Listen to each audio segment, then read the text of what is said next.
Oleh karena itu, adik-adikku sekalian, saya ingin menyebutkan sebuah kisah yang sangat indah, sebuah kisah yang sangat agung sekali. Kisah ini mungkin kebanyakan kita sudah tahu, namun tidak mengapa kita mengingatkan kembali karena indahnya kisah ini. Ini kisah yang sahih diceritakan oleh Nabi Shallallahu Alaihi Wasallam bahwa suatu ketika ada seorang pendosa yang sangat banyak dosanya, pendosa yang sangat banyak dosanya. Namun dia ingin bertobat dan tidak tahu jalannya, bagaimana caranya bertobat. Pendosa ini, kata Nabi Shallallahu Alaihi Wasallam, dia sudah membunuh 99 orang. 99 orang dia bunuh. Bagaimana banyaknya dosanya? Sementara dia punya nyawa hanya satu. Nyawanya cuma satu. Jadi kalau dia cuma dibalas dengan satu kali tebasan, satu kali dibunuh, belum seimbang dengan dosanya. Masih ada 98 yang harus dia tebus dosa. Dosa jiwa yang dia korbankan, yang dia bunuh. Karena hukum Allah Subhanahu wa taala adalah hukum yang adil. Hukum yang adil, hukum yang kisos. Seharusnya andai kata dia punya 99 jiwa dan dia dibunuh 99 kali, barulah seimbang dengan dosanya yang membunuh 99 orang.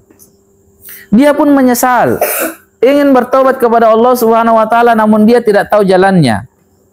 Apa yang dia lakukan? Dia mencari seorang ahli ibadah. Ahli ibadah yang dia cari, bukan orang alim, bukan orang ahli ilmu, bukan orang yang pintar dalam ilmu agama, bukan orang yang cerdas dalam ilmu agama, tapi ahli ibadah, orang yang rajin ibadah. Kalau ahli ibadah itu senantiasa yang dia kerjakan ibadah terus. Pagi siang malam dia kerjakan ibadah. Itu ahli ibadah. Dia datang kepada ahli ibadah. Dia bertanya, "Wahai ahli ibadah, sungguh saya memiliki dosa yang tidak bisa lagi saya tebus. Dosa yang sangat banyak. Saya telah membunuh 99 orang. Adakah jalan untuk saya bertobat?" Coba lihat, adik-adikku sekalian. Adakah jalan untuk saya bertobat dari dosa-dosaku? Adakah jalannya agar supaya Allah mengampuni dosa-dosaku yang 99 ini yang saya bunuh? Maka apa kata ahli ibadah ini, adik-adikku sekalian? Karena dia bukan orang yang alim ulama, bukan orang yang ahli ilmu.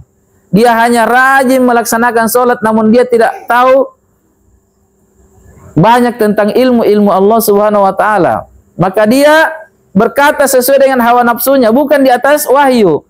Ucapannya bukan di atas kebenaran. Dia berkata dengan sesuai dengan hawa nafsunya. Maka dia menganggap dosa orang ini sangat besar. Dosa orang ini sangat banyak, tidak bisa lagi diampuni oleh Allah Subhanahu wa taala. Maka kata ahli ibadah ini, dosamu tidak bisa lagi diampuni. Walaupun bertobat tidak bisa lagi diampuni. Sudah. Orang bodoh, namun dia rajin beribadah. Inilah celakanya adik-adikku sekalian kalau kita rajin beribadah namun kita bodoh dalam menghadirkan niat. Apa yang terjadi terhadap orang yang bodoh ini? Ahli ibadah yang bodoh ini. Apa yang terjadi? Maka orang ini pun jengkel, marah. Dia mengatakan, sudah terlanjur. Saya terlanjur di neraka nanti. Tidak mengapa, saya bunuh juga. Dibunuh ahli ibadah ini. Dicukupkan 100. Dicukupkan 100. Sudah terlanjur. Inilah jeleknya orang kalau bodoh dalam agama. Hanya modal semangat saja. Sholat terus, tapi tidak ada ilmunya. Ibadah terus tapi tidak ada ilmunya. Dapat perkara ini akan membuat celaka untuk dirinya. Sebelum di akhirat dia akan mendapatkan kecelakaan di dunia. Sebagaimana yang Nabi Shallallahu Alaihi Wasallam ceritakan ini, dia pun dibunuh dengan sebab kebodohannya.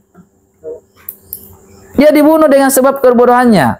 Dia tidak tahu bahwa rahmat Allah Subhanahu wa taala sangatlah luas. Rahmatnya Allah Subhanahu wa taala mengalahkan murkanya.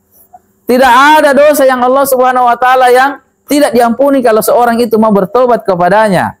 Dia tidak mengetahui ilmu-ilmu tentang luasnya ampunan Allah Subhanahu wa taala.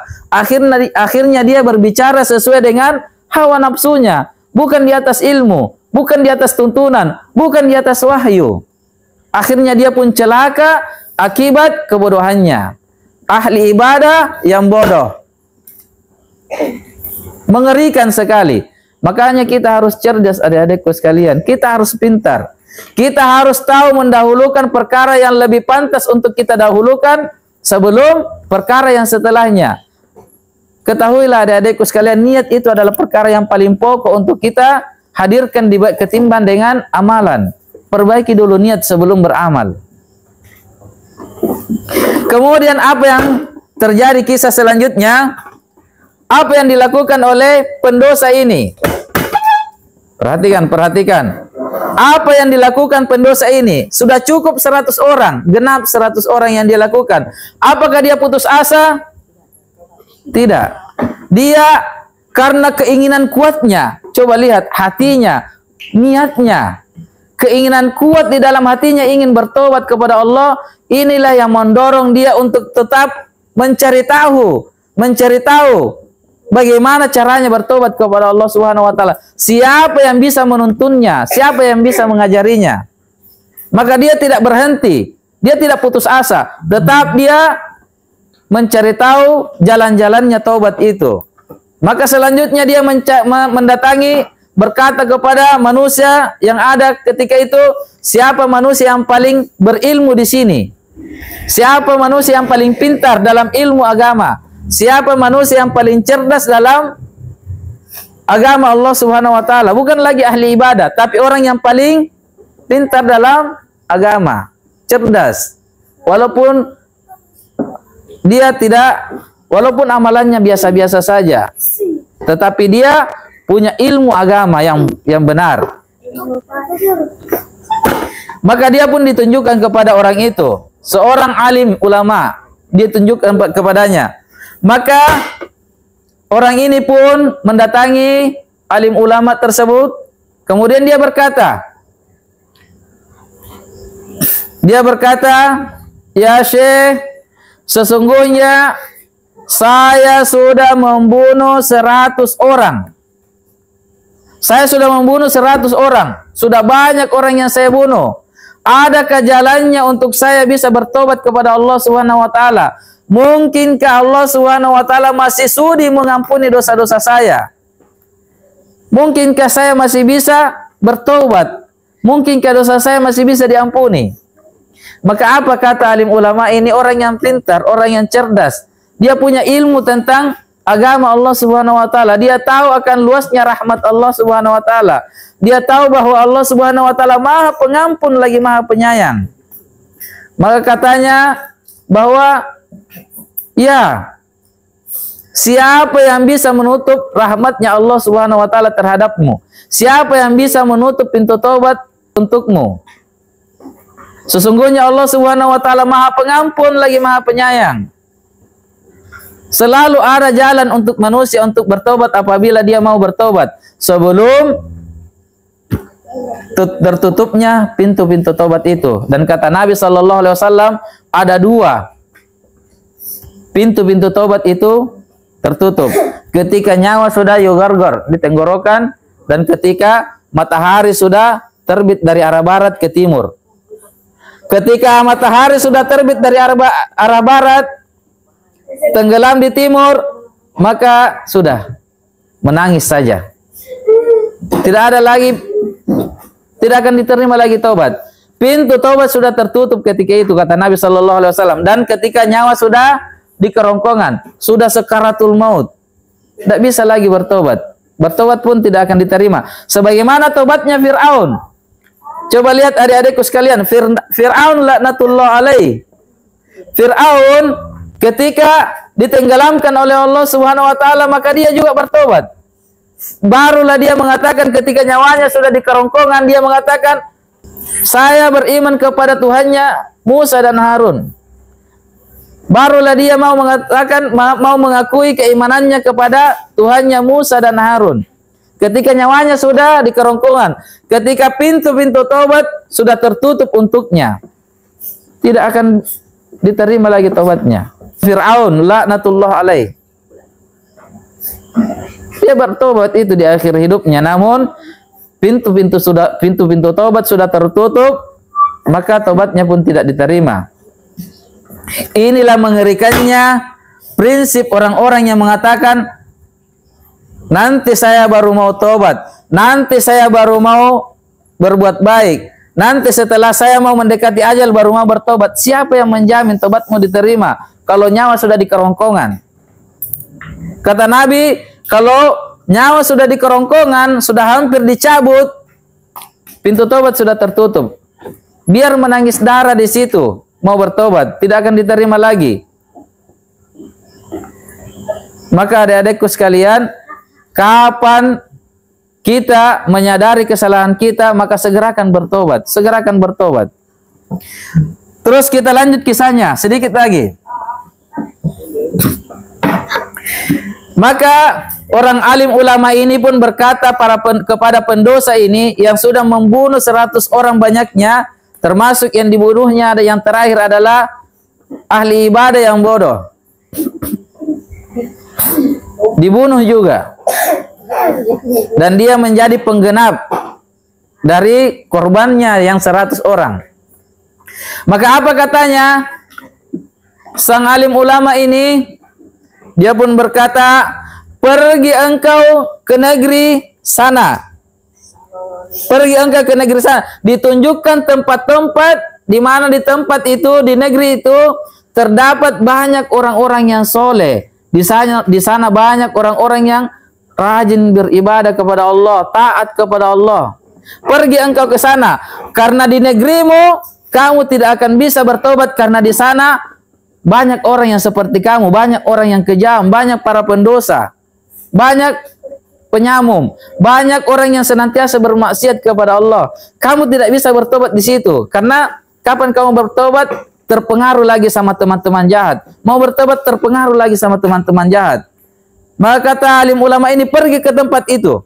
Di tempat itu, di sana orang-orang rajin beribadah kepada Allah. Di sana orang-orang soleh. Di sana orang-orang yang senantiasa akan menuntunmu kepada jalan-jalan kebaikan. Pergi ke sana. Maka di kisah ini adik-adikku sekalian juga memberi pelajaran kepada kita. Nabi SAW memberi pelajaran kepada kita tentang harusnya kita menjaga perkawanan kita, persaudaraan kita. Jangan sembarang berteman. Jangan sembarang berteman. Karena teman itu akan mempengaruhi diri kita, akan mempengaruhi jiwa kita. Kalau teman yang kita temani orang yang malas sholat, maka yakinlah kita akan malas sholat. Kalau teman yang kita temani orang yang nakal, maka yakinlah kita akan ikut nakal. Kalau teman yang kita temani adalah orang yang suka berbuat dosa, suka jahil, suka melakukan kejelekan, maka yakinlah kita akan terpengaruh dengannya. Namun adik-adikku sekalian, kalau teman yang kita temani adalah teman yang baik, teman yang kita temani adalah teman yang soleh, rajin sholat, maka ketika kita bersamanya, kita akan malu kalau dia pergi sholat, kalau kita tinggal diam-diam saja, duduk-duduk. Dia akan senantiasa mendorong kita untuk soleh juga. Dia akan senantiasa mendorong kita untuk senantiasa dekat kepada Allah Subhanahu wa taala. Maka jaga persahabatan kita, jaga pertemanan kita. Kata Nabi SAW, perumpamaan seorang teman yang baik dan teman yang jelek itu sebagaimana penjual parfum dengan pandai besi, penjual minyak wangi dengan pandai besi. Bagaimana ceritanya? Karena seorang penjual minyak wangi itu, kalau kita berteman dengannya, kalau kita tidak membeli minyak wanginya, maka dia akan memberi kita biar sedikit. Kita akan menikmati indahnya bersamanya, kita akan menikmati mendapatkan harumnya. Kalaupun dia tidak beri kita, kalaupun kita tidak membeli minyaknya dan dia tidak memberi kita, minimal kita akan senantiasa tenang dengan bau harum yang ada yang dia miliki. Kita juga akan ikut menciumnya. Hati kita akan tenang dengan harumnya, parfumnya. Ini perumpamaan teman yang baik. Pasti akan memberi manfaat kepada kita. Pasti akan memberi kebaikan kepada kita. Namun perumpamaan teman yang jelek, kata Nabi, seperti pandai besi. Seperti pandai besi. Bagaimana pandai besi itu? Kalau kita berteman dengannya, Kalau kita berteman dengannya, dekat-dekat dengannya, maka sangat memungkinkan apinya itu akan terpercik kepada kita. Akhirnya kita pun akan terluka. Kalaupun kita tidak terluka dengan apinya, karena pandai besi itu punya api, kalau kita tidak terpercik dengan apinya, minimal kita akan mencium bau gosong darinya. Kita akan mencium bau hangus. Kita akan mencium dengan asap yang tidak enak, yang membuat kita batuk-batuk, yang membuat kita sakit kepala. Kita pasti akan mendapatkan kejelekan darinya. Inilah perumpamaan kata Nabi, teman yang jelek. Pasti kita akan mendapatkan kejelekan yang darinya. Maka hati-hati dalam berteman. Lihat-lihat teman kita. Kalau dia teman yang suka bermaksiat kepada Allah Subhanahu wa taala, maka buktikan cinta kita kepada Allah Subhanahu wa taala dengan cara menjauhinya. Kalau dia teman yang jelek, suka bermaksiat kepada Allah Subhanahu wa taala, buktikan cinta kita kepada Allah dengan cara kita menjauhinya. Jangan dekat-dekat dengannya. Khawatir kita akan seperti dengan dia, ikut mendapatkan murka dari Allah Subhanahu wa taala. Kalau dia adalah teman yang tidak suka mengikuti sunnah Nabi sallallahu alaihi wasallam, suka mengumbar-umbar auratnya, maka buktikan cinta kita kepada Nabi sallallahu alaihi wasallam dengan cara kita menjauhinya. Jangan mau dekat-dekat dengannya. Lebih baik tidak punya teman daripada berteman dengan orang yang seperti itu. Lebih baik sendiri di rumah. Atau lebih baik 1-2 orang teman kita, namun 1-2 orang ini senantiasa mengajak kita kepada kebaikan, senantiasa mengajak kita kepada jalan-jalan yang menuju surganya Allah Subhanahu wa taala, sehingga kita pun bisa selamat bersamanya. Pahami ini adik-adikku sekalian, pelajaran yang sangat penting dari hadits-hadits Nabi sallallahu alaihi wasallam. Baik, selanjutnya yang terakhir.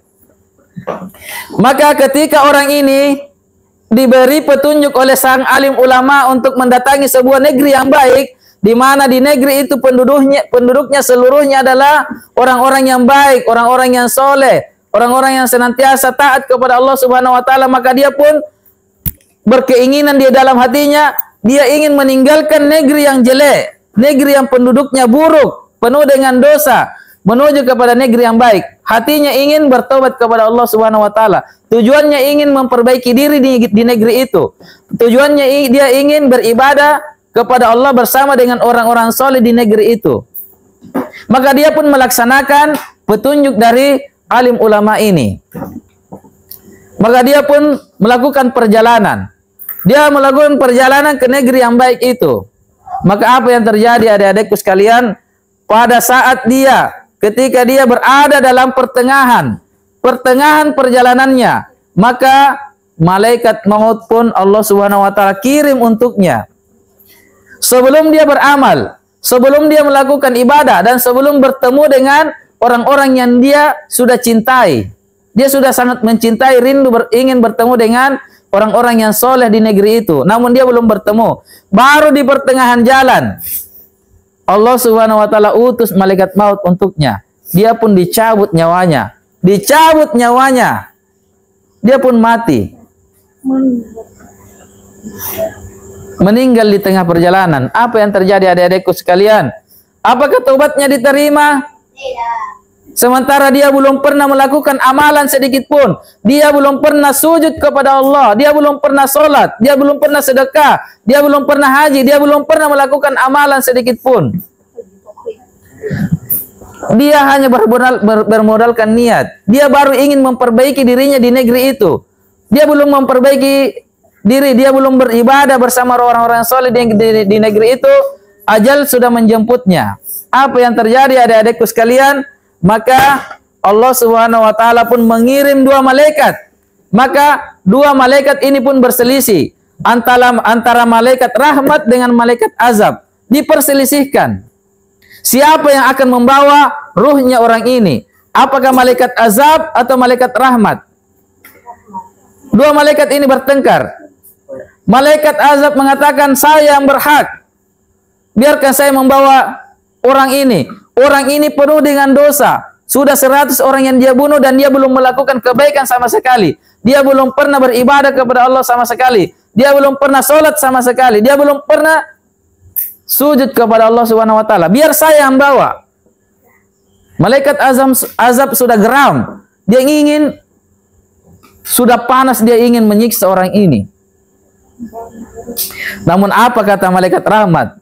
Coba adik-adikku sekalian, apa kata malaikat rahmat? Malaikat rahmat mempertahankan orang ini. Dia pun memperjuangkannya. Dia pun mendebat malaikat azab. Dia pun berkata, sesungguhnya orang ini ingin, dia datang, dia ingin kembali kepada Allah Subhanahu wa taala. Betul-betul hatinya itu bersih, ingin bertobat kepada Allah Subhanahu wa taala. Betul-betul hatinya itu tulus ingin memperbaiki diri. Dia ingin mendatangi tempat-tempat di mana di tempat itu orang-orang beribadah kepada Allah. Dia juga ingin beribadah bersama mereka di tempat itu. Betul-betul hatinya tulus ingin kembali kepada Allah. Betul-betul hatinya menyerahkan dirinya kepada Allah Subhanahu wa taala. Dia rela meninggalkan kampungnya, tanah kelahirannya, keluarganya, orang-orang yang dia cintai di situ untuk menghadap kepada Allah Subhanahu wa taala. Hati orang ini sudah bertobat kepada Allah Subhanahu wa taala. Malaikat maut, malaikat rahmat mempertahankannya, memperjuangkannya disebabkan dengan satu saja. Apa amalannya? Bukan amalannya yang dipertahankan. Hatinya yang bersih, niatnya yang jujur, ingin kembali kepada Allah Subhanahu wa taala. Coba bayangkan adik-adikku sekalian. Mari kita berpikir. Dengan cerdas kita berpikir, mana yang lebih utama, amalan atau niat? Niat. Apa yang terjadi? Maka Allah Subhanahu wa taala pun mengirim malaikat yang bisa yang menengahi mereka, yang bisa mereka jadikan hakim. Jadi malaikat pun ada yang bertindak sebagai hakim. Allah utus lagi malaikat ketiga. Maka malaikat ini yang akan menjadi hakim di antara mereka. Maka malaikat ini mengatakan, yang berhak mengambil ruh dari orang ini adalah yang paling dekat dengan negeri yang dia tuju. Maka silahkan ukur dari jarak antara negeri yang dia tinggalkan ke negeri yang ingin dia tuju. Mana yang lebih dekat? Kalau dia masih lebih dekat dengan jarak yang dia tinggalkan, maka malaikat azab yang akan mengambilnya. Namun kalau dia sudah lebih dekat ke negeri yang ingin dia tuju, maka malaikat rahmat yang pantas mengambilnya. Apa yang terjadi adik-adikku sekalian?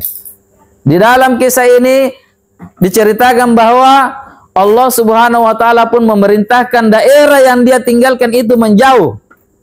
Dan Allah Subhanahu wa taala perintahkan daerah yang akan dia tuju itu mendekat. Karena Allah Subhanahu wa taala menginginkan orang ini mendapatkan rahmat.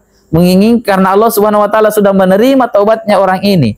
Diperintahkan daerah itu menjauh dan diperintahkan daerah yang ingin dia tuju mendekat. Akhirnya malaikat rahmat pun yang berhak mengambil ruhnya orang ini.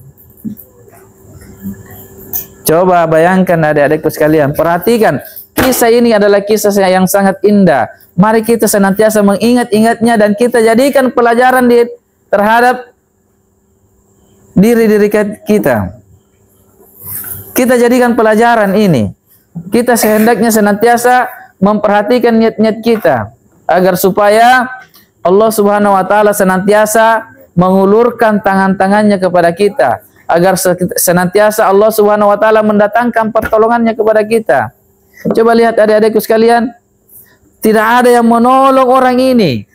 Tidak ada yang menolong orang ini kecuali Allah Subhanahu wa taala. Andai kata Allah Subhanahu wa taala tidak menolongnya, maka dia akan diambil oleh malaikat azab dan dia akan celaka. Allah yang menolongnya. Allah yang memerintahkan negeri yang penuh dengan pendosa itu menjauh, dan Allah yang perintahkan negeri yang penuh dengan orang-orang baik itu mendekat. Allah yang menolongnya. Allah yang menolongnya.